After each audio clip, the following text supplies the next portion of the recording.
Well, there's no doubt we've all started to see the shift in our daily lives as artificial intelligence continues to expand its reach, including replacing many jobs. We've seen that. Now, a new book out, though, is now hoping to prepare us for the inevitable. In his new book, Artificially Intelligent, the very human story of AI. Joining us live is the author of the book and professor of critical surveillance and security studies at the University of Ottawa, David Eliot. David, good to have you here this morning. Thank you so much for having me. I feel like this book is the right book at the right time, and it's the right conversation because we've talked so much about AI.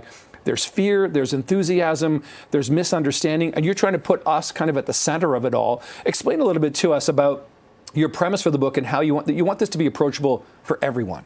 Yeah, in a way, I wrote this for my friends of being an AI scholar. I have so many people coming to me asking questions right now because my friends, I'm sure like so many people watching today, they're scared of AI. Yeah. They've had the conversations. So I wanted to give them a way that they could get all the knowledge they needed to know about AI to live in this future.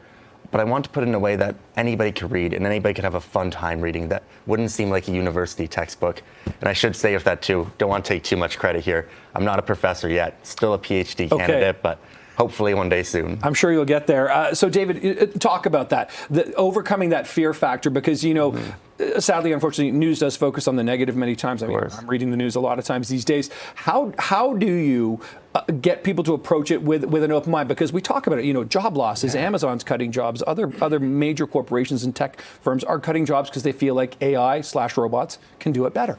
No, and I think there's a lot of reason to be worried and a lot of reason to be scared.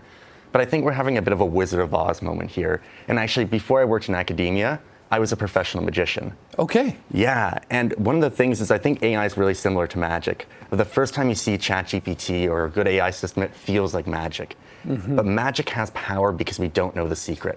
When you pull back that curtain on magic and find out the secrets, they're usually quite simple. And when you know that, the magician on stage loses their power.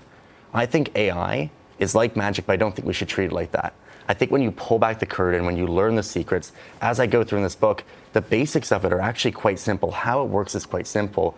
And when you know that, you gain power over these stories. You gain the ability to advocate for yourself, for your community, to know how AI is affecting you, and talk to your leaders and ask them for the better world you want to see. Do you feel like the AI companies are as into the curtain being revealed as you are in this book, though? Oh, I think the AI companies want the curtain closed. Yes. Because when they have the curtain closed, they can say, hey, trust us. And I talk about in the US, the advisory boards, they're all CEOs and tech executives or tech-minded people. And because of that, they're the ones getting to shape the future. They're the ones getting to shape the future of work, of art, of everything. So I really wrote this book because I want more people in these conversations. I want more people. I want your laborers. I want your teachers. I want your marketing executives, because no one understands how AI is going to affect your business, your community, more than you do. And when you understand it, then you can join the conversation. Speaking of big tech, Elon Musk has just come out with Grokpedia, trying to compete against Wikipedia, saying it's going to be sort of the most, neutral,